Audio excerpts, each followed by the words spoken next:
사랑에는 거짓이 없나니 악을 미워하고 선에 속하라. 창세기 12장 10절로 13절까지만 읽겠습니다. 그 땅에 기근이 들었으므로 아브라함이 애굽에 거류하려고 거리로 내려갔으니 이는 그 땅에 기근이 심하였음이라. 그가 애굽에 가까이 이르렀을 때에 그의 아내 사라에게 말하되 내가 알기에 그대는 아름다운 여인이라.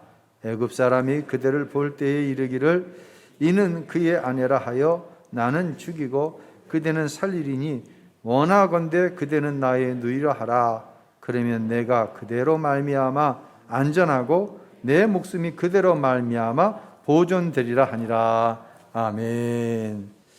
할렐루야. 한 주간 얼마나 수고가 많으셨습니까?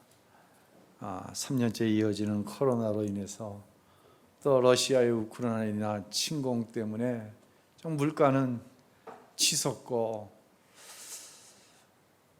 너무 어려운 것 같아요.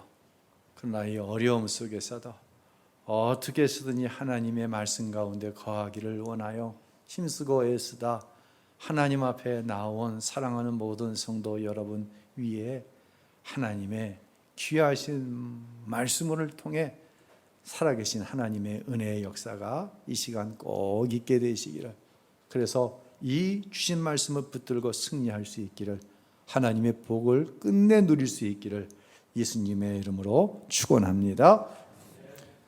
싫어요? 다시 한번 축원합니다. 할렐루야. 기회 있을 때마다 제가 복음이면 충분합니다, 예수면 충분합니다 말씀을 드렸어요. 십자가에서 우리에게 허락하신 그 하나님의 사랑으로 충분하다는 이야기죠. 지난 주일에는 이 말씀을 드리고 집에 가서 유튜브를 통해 제 설교를 곰곰이 제가 들어봤어요. 단호한데 왜 복음이면 충분한가? 왜 복음에 더하고 뺄 것이 없는가에 대한 분명한 이해가 없으면 상당히 듣기가 불편할 수 있겠다, 부담스러울 수 있겠다, 나는 그런 생각을 해봤어요. 11장까지 교리에 대한 말씀이고 12장부터 적용인데, 이 적용이 자칫 잘못하면 여러분을 책망하는 말씀으로 들릴 수 있겠다라는 생각을 해서 잠시 멈추고 12장 9절에서 멈추면서 왜 사랑에는 거짓이 없는지, 왜 하나님의 사랑이면 충분한지에 대해서 이번 주와 다음 주일날 말씀을 드리고 계속 로마서 12장 강해를 해야 되겠다라는 생각을 했습니다. 여러분, 왜 복음이면 됩니까? 왜 복음이면, 복음에 뺄 것도 더할 것도 없을까요? 복음, 예수죠. 예수 안에서 뭘 보는 거예요? 우리는 하나님의 사랑을 보는 거예요. 할렐루야. 우리가 잘 아는 요한복음 3장 16절에 이 말씀이 나와요. 읽어볼까요? 하나님이 세상을 이처럼 사랑하사 독생자를 주셨으니 이는 그를 믿는 자마다 멸망하지 않고 영생을 얻게 하려 하심이라. 복음, 하나님의 아들 예수께서 저와 여러분의 죄를 대신하여 십자가에 죽으심으로 완전한 구원을 이루셨다는 거예요. 이 예수의 십자가 사건을 통해 뭘 봐요? 나를 향한 하나님의 사랑을 보는 거예요. 이 은혜면 충분한 거예요. 예수를 영접하고 하나님의 자녀된 우리는 이 복음 안에서 모든 것을 누리며 살아가는 거예요. 우리가 믿는 것은 하나님 아버지를 믿는 거예요. 단순한 신을 믿는 것이 아니에요. 흔히 신이라고 할 때 이 신자는 귀신 신자입니다.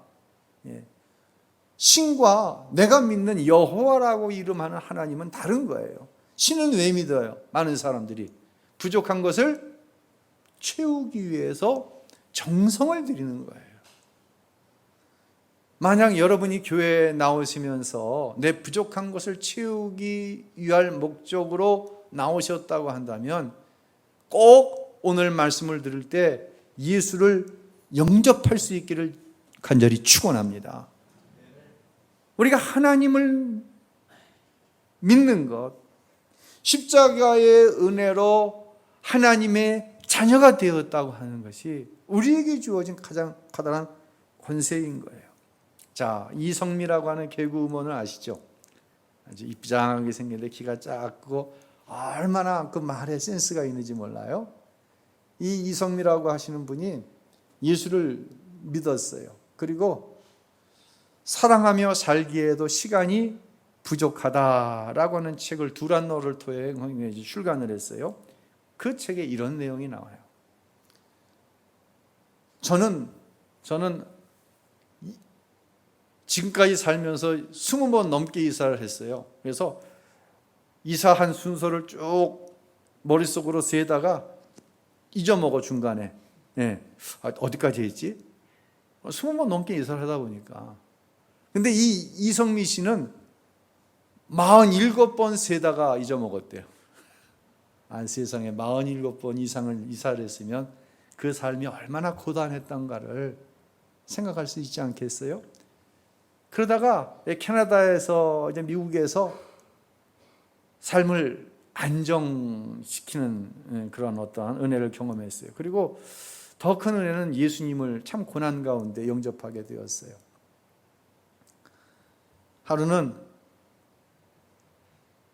이제 좀 안정되다 싶은데 무슨 감동이 주어져 갖고 하나님, 저 한국에 가서 살게요. 하나님 뭐라고 하시지도 않았는데 약속을 했어요. 근데 일주일 만에 마음이 바뀌었어요. 한국에서 가서 살 생각을 하니 이성미가 어떠한 삶을 살고 실패를 하고 뭐 어쩌고 저쩌고 하다가 한국에 들어왔다. 뭐 이런 거 수습할 생각을 하니까 막 너무너무 싫은 거예요. 하나님 한국에 안 갈래요. 죄송해요. 근데 하나님께서 이성미 자매를 한국에 들어가서 살려고 하는 감동을 주셨을 때는 이유가 있었던 거예요. 하나님께 돌아가지 않겠다고 떼를 쓰는데 하루는 하나님께서 이런 감동을 쑥 하고 집어넣어 주셨어요. 야, 너 나랑 같이 한국 갈래? 아니면 여기서 혼자 살래? 무슨 의미인지 잘 이해하세요.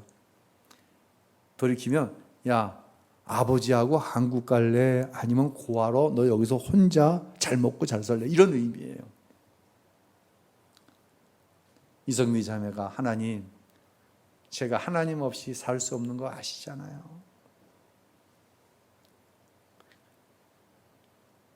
안정된 삶, 그게 무슨 소용이 있어요? 아시잖아요. 저 아버지 없이 못 살아요. 한국 갈게요 하고 한국에 들어온 거예요. 하나님이 함께 하시지 않는 안정된 삶보다는 하나님이 함께 하시는 알 수 없지만 불안정하지만 하나님이 함께 하시기 때문에 그 삶 속으로 들어가는 거, 이게 믿음이에요. 예수를 영접하고 하나님을 아버지로 부르는 그 순간 저와 여러분은 하나님 한 분만으로 만족합니다 라는 삶이 시작되는 거예요. 하나님 아버지 없는 어떤 것도 의미 없이 된 것이에요. 이런 하나님의 자녀에게는 특별한 권세를 주신다고 우리 예수님께서 요한복음 1장에서 이렇게 말씀하세요. 함께 읽어볼까요?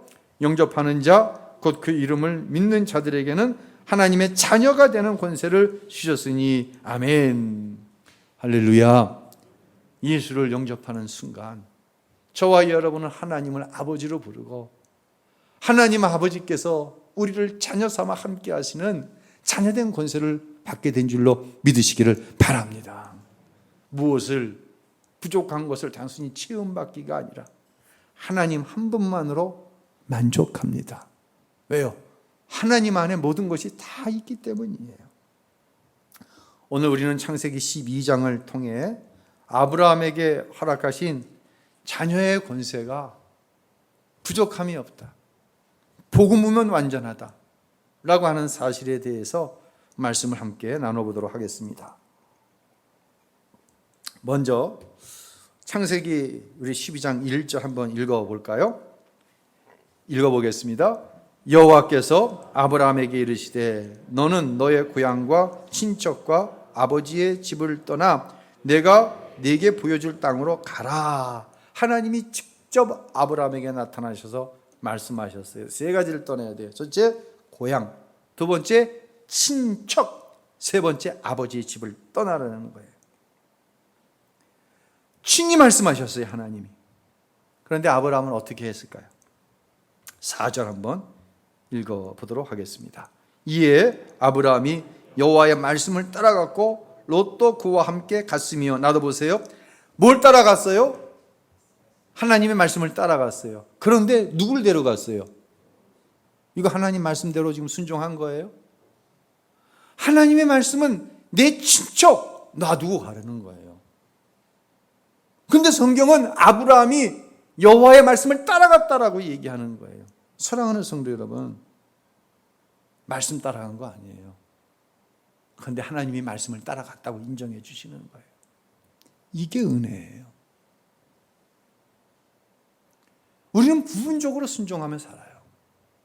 제가요, 고등학교 2학년 때 부흥회에서 처음 거듭나는 예수님을 영접하는 은혜를 경험했어요. 야, 정말 세상이 새롭더라고요. 이제 나는 죽고 내 안에 그리스도와 함께 산다고 하는 이 구원의 기쁨, 감격이 막 밀려 들어오는데요. 세상에 어떤 것과도 이 은혜와 이 놀라운 구원의 감격을 바꿀 수가 없어요. 이런 감격을 누려본 적이 없어요. 이젠 세상은 내 상대가 되지 않아요. 왜요? 내 안에 그리스도께서 사시니까. 나의 주인이 예수님이 되셨으니까. 더구나 내가 죄를 짓는다? 죄는 내 상대가 안 되는 거예요.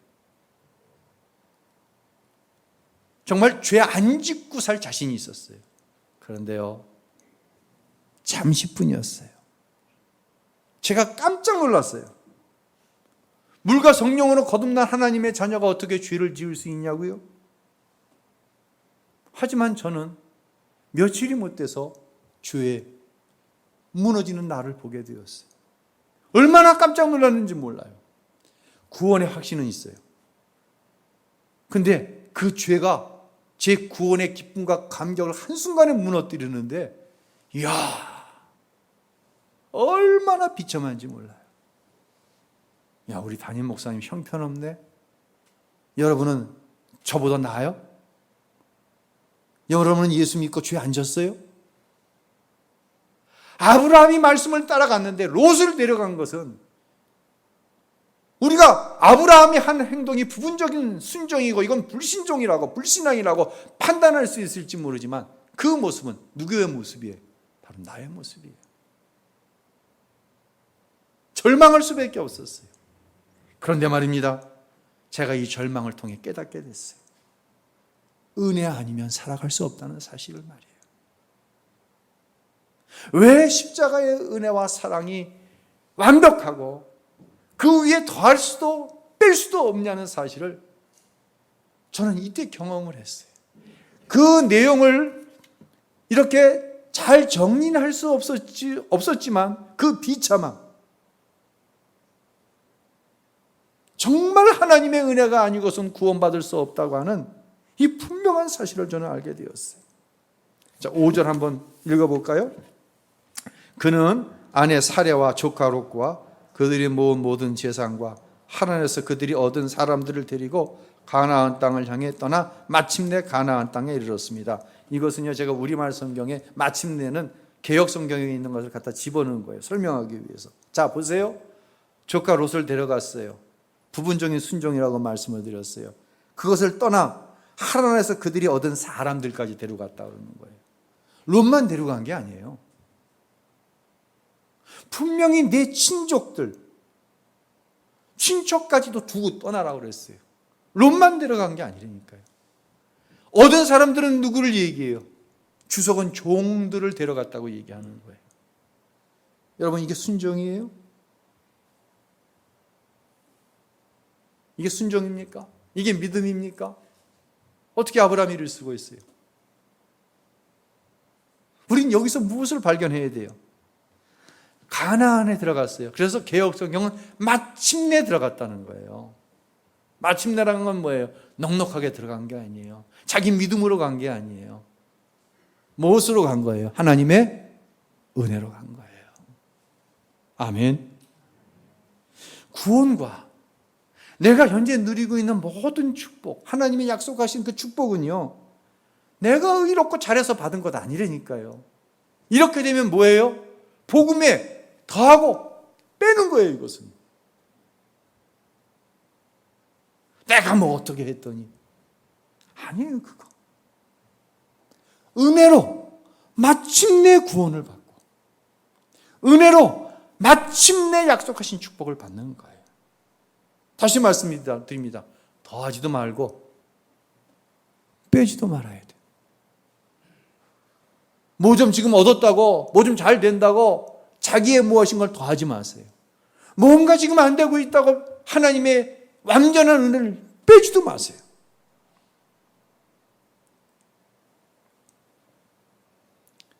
이제 창세기는요, 아담과 하와로 시작해서 가인과 아벨 나오죠. 그리고 인간의 죄가 나오고, 의로운 사람 노아가 나오고, 하나님께서 천지 만물을 창조하신 것을 죄 때문에 탄식하시면서 노아를 통해 뭘 해요? 물로 심판을 하시는 거예요. 그리고 새로운 세계가 시작되는 거예요. 이 새로운 세계는요, 은혜로 주어진 세상이에요. 그리고 첫 번째 인물이 등장하는데 창세기 12장에 누가 등장하는 거예요? 아브라함이 등장하는 거예요. 첫 번째 인물. 이 아브라함을 통해서 하나님은 누구를 보기 원하세요? 누구를? 나 자신을 보기를 원하시는 거예요. 그러면서 왜 복음이 완전한가?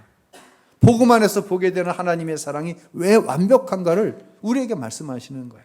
이거 놓치면 성경이 제대로 해석이 안 돼요. 신앙이 제대로 해석이 안 되는 거예요. 자, 말씀대로 따라갔다라고 하나님이 인정해 주셨는데 아브라함에게 나타난 첫 번째 사건이 뭡니까? 우리는 아브라함에 대해서 실망할 준비를 해야 되고 나 자신에 대해서 실망할 준비를 하고 이 말씀을 들어가야 돼요. 12장 10절 한번 읽어볼까요? 시작. 그 땅에 흉년이 들었습니다. 기근이 심했기 때문에 아브라함은 이집트로 내려가서 얼마간 살았습니다. 우리말 성경에는 애굽을 이제 이집트로 이제 표현해 주고 있죠. 아브라함이 사는 땅에 흉년이 들었어요. 흉년 들 수 있어요, 없어요? 들 수 있는 거예요. 여기서부터 착각하면 안 되는 거예요. 저와 여러분의 삶에 흉년이 들 수 있어요. 이건 믿음 없어서 든 거 아니에요. 그럴 때도 있어. 특별한 때. 하나님이 우리를 돌이키시기 위해서. 그런데 저와 여러분은 고난이 올 때, 환난이 올 때 하나님의 영역 밖으로 나가면 안 돼요. 이게 아브라함에게 요구하신 거예요. 하나님께서. 어떤 상황 속에서도 가나안을 떠나지 말아라. 그런데 아브라함은 이 첫 번째 사건에서 실패합니다. 어디로 내려가 버려요? 이집트, 애굽으로 날아가는 거예요. 하나님의 영역 밖으로 나갔다. 하나님이 계시지 않은 곳이 어디 있어? 다 있죠. 영역 밖으로 나갔다는 것은 하나님 말씀 밖으로 나갔다는 거예요. 하나님 말씀 밖으로 나가면 어떤 현상이 일어나는 줄 아십니까? 내면에 있는 영적인 질서가 무너져요. 이 영적인 질서가 무너지면 어떤 일이 벌어집니까? 나 자신도 깜짝 놀랄 만한 일을 저지르게 되는 거예요. 아브라함 이야기를 하지만요. 아브라함이 무슨 짓을 하는지 아세요? 자, 11절로 13절 한번 읽어보겠습니다. 그는 이집트에 들어가기 직전에 아내 사라에게 말했습니다. 보시오, 당신은 용모가 이 여인이 아브라함의 부인이구나 하며 나는 죽이고 당신은 살려줄지 모르고 부탁하오, 당신이 내 여동생이라고 해주시오. 그러면 당신으로 인해 그들이 나를 잘 대접할 것이고 당신 덕에 내가 살게 될 것이요. 여러분, 제가 10번 양보할게요. 흉년이 들어 먹을 것이 없는데 먹을 거 찾아가야죠. 우리의 삶 속에 이런 문제 있잖아요. 말씀대로 살아가다가 어떻게 할 수 없지. 말씀 밖으로 나가는 거예요. 그래, 그럴 수 있다고 양보합시다. 근데 지금 아브라함이 무슨 행동을 하고 있어요? 이거 이집트로 갈 생각을 하니까 거기 이제 하나님 믿지 않는 사람들이고 그 나라는 굉장히 큰 나라거든. 자기 부인이 너무 이뻐. 자기가 보기에도. 하나님을 알지 못하는 사람들이 저 여자 못 보던 여자인데 그 아브라함이라고 가나안에서 먹을 거 얻으려고 자기 부인과 함께 왔어. 그 사람 부인이야? 그럼 그놈만 죽이면 저 여자 내가 차지할 수 있겠네? 이걸 걱정하는 거예요, 지금. 누가 걱정하는 거예요, 지금 이게? 믿음 없는 사람? 하나님 한 번도 말씀하지 않은 사람? 아니에요. 아브라함이 이런 걱정을 하고 있는 거예요, 지금. 저와 여러분은 이런 걱정 안에 살아가는 거예요. 그러더니 부인에게 부탁하는 거예요. 여보, 나 부탁 하나 할게. 당신 애굽 땅에 들어가는 그 순간부터 내 여동생이라고 그래. 누가 물어보면. 그러지 않으면 당신이 이뻐갖고 당신을 취하려고 나는 죽이고 당신은 살릴 것 같아. 지금 이 이야기하는 거예요. 야, 진짜 아브라함이 이럴 수 있습니까? 여러분, 아브라함이 이럴 수 있어요? 아마 아브라함이 지금 이 자리에 앉아서 자기가 한 이 말을 들으면 자기도 깜짝 놀랄 거예요, 아마. 자기의 한심스러운 것에 대해서. 여러분, 교회가요, 복음에서 떠나 복음보다 더 좋은 게 교회 안에 있다고 생각하기 시작하면은요,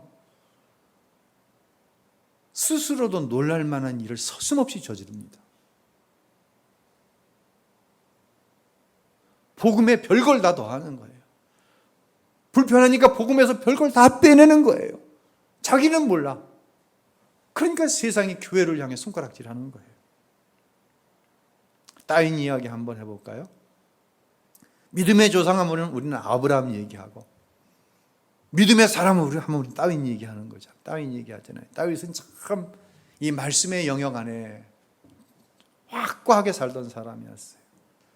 하나님께서 기름을 부으셔서 이제 왕이 되어야 되는데 다윗을 통해 위대한 일을 하나님이 행하시는 것을 사울이 보고는 질투하고 다윗을 죽이려고 쫓아다니는 거예요.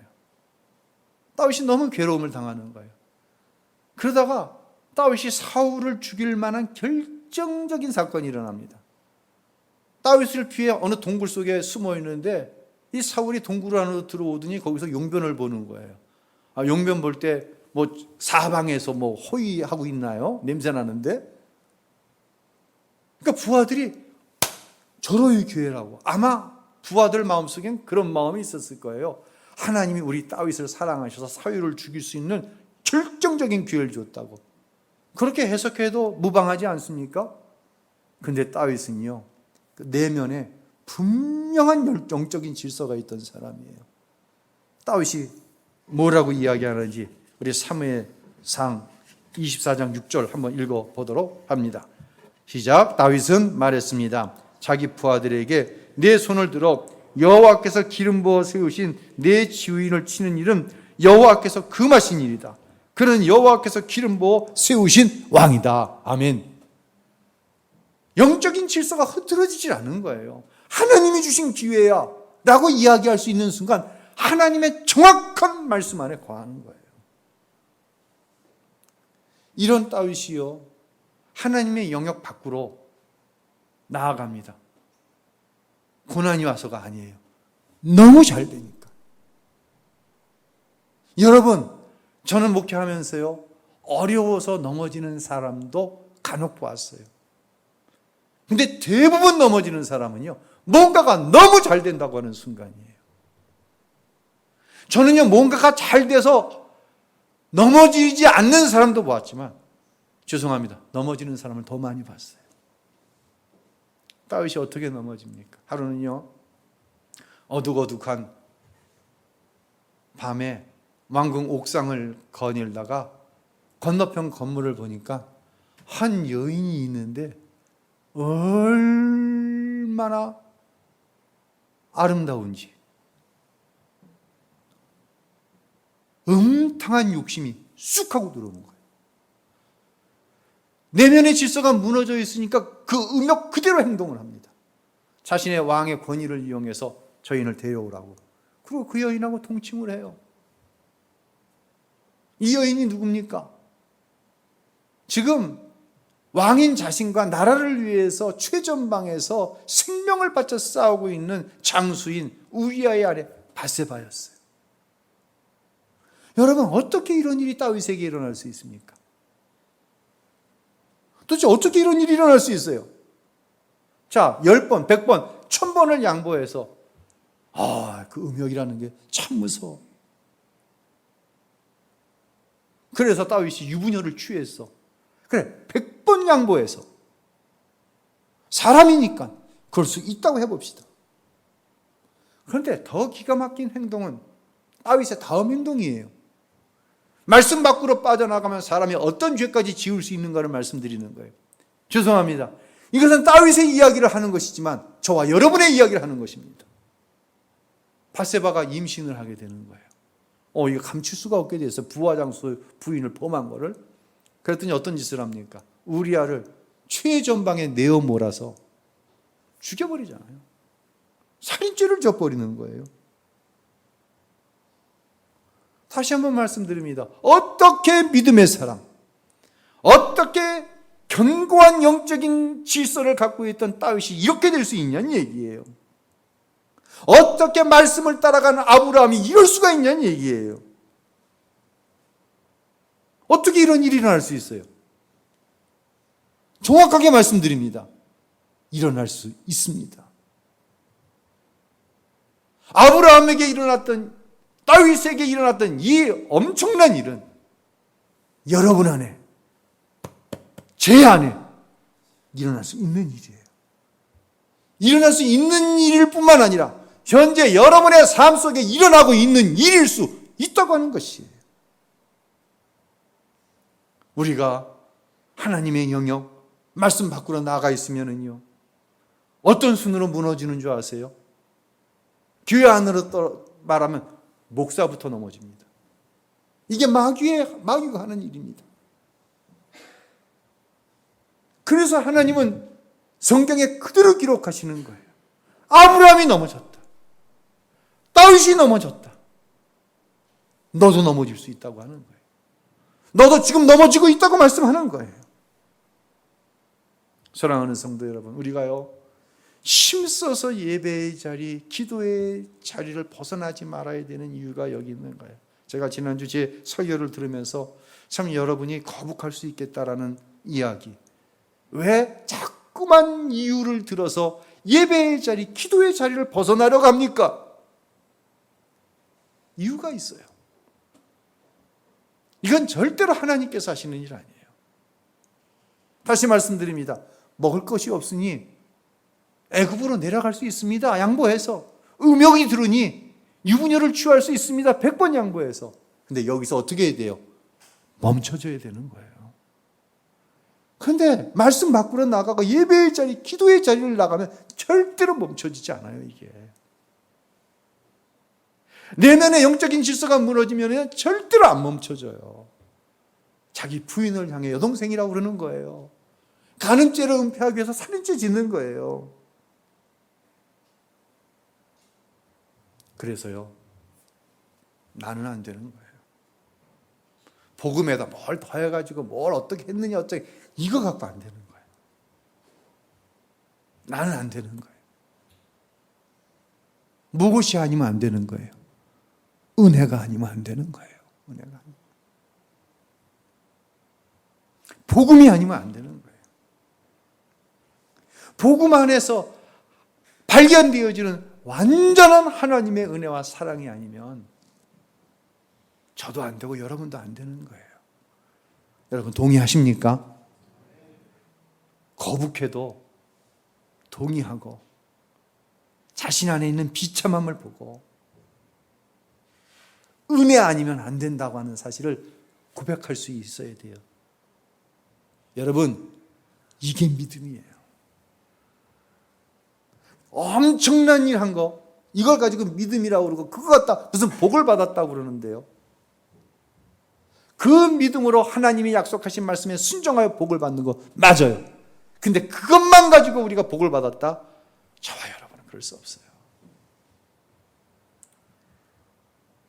과연 지금 내 삶의 자리가 어디입니까? 나는 하나님의 자녀잖아요. 아멘. 여러분, 하나님의 자녀인 줄로 믿을 필요 없어요. 그건 믿음의 내용이 아니에요. 이미 우리는 하나님의 자녀예요. 아멘. 이 사실은 변할 수 있어요, 없어요? 변할 수 없어요. 죄로 무너져서 구원의 감격과 기쁨이 잠시 사라지지만 저와 여러분이 구원받은 하나님의 자녀라고 하는 사실은요, 이것은 변할래야 변할 수가 없어요. 아멘. 그런데 지금 나의 자리가 어디냐는 거예요. 오늘 한 가지만 기억하고 넘어갑시다. 나는 하나님의 자녀입니다. 하나님의 자녀가 서야 할 마땅한 자리가 있습니다. 그 자리에서 우리는 벗어나면 안 된다고 하는데 벗어납니다. 여러분, 이것도 인정하시나요? 안 해요? 인정하면 아멘 해봅시다. 인정 안 하시는 분들이 많네요. 우린 벗어나요. 벗어납니다. 아브라함도 벗어났고 다윗도 벗어났습니다.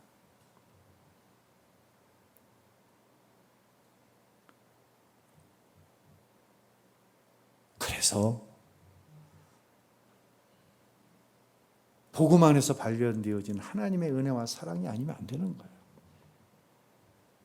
그래서 복음이 완전하고 복음에 뭔가를 더하거나 빼면 그 사랑은 하나님의 십자가를 통해 허락하신 사랑을 거짓말로 만들어버리는 거예요. 이거 우리가 지을 수 있는 가장 악한 것이에요. 악에서 벗어나 선을 행해야 되는데 우리가 행하는 선의 가장 중심에 있는 내용, 이거 빼면 아무것도 아닌 것은 십자가의 사건 안에서 나를 향한 하나님의 은혜와 사랑을 보는 것이고, 그 은혜와 사랑이 지금도 나를 이끌어가고 있다는 사실을 믿는 것이고, 그 안에서 우리는 확실한 소망을 가지고 나아가는 거예요. 예수 안에 소망을 두는 거예요. 복음 안에 소망을 두는 거예요. 하나님의 은혜와 사랑 안에 소망을 두는 거예요. 이게 신앙이고 이게 믿음이에요. 다음 주에 여기서 멈춰지면 안 되겠죠. 그렇죠? 하나님은 어떻게 다윗을 이끌어 가셨고 특별히 아브라함은 어떻게 이끌어 가셨는가? 왜 복음이 아니면 안 되는가에 대해서 나머지 말씀을 드리도록 하겠습니다. 여러분을 축복합니다. 우리의 자리는 분명합니다. 그 자리에 있을 수 있는 게 가장 큰 복입니다. 기도의 자리, 말씀의 자리로 나아갈 수 있는 사랑하는 성도 여러분들이 꼭 되셔서 하나님께서 이루어 가시는 일을 볼 수 있는 모든 성도들이 꼭 될 수 있기를 예수님의 이름으로 축원합니다.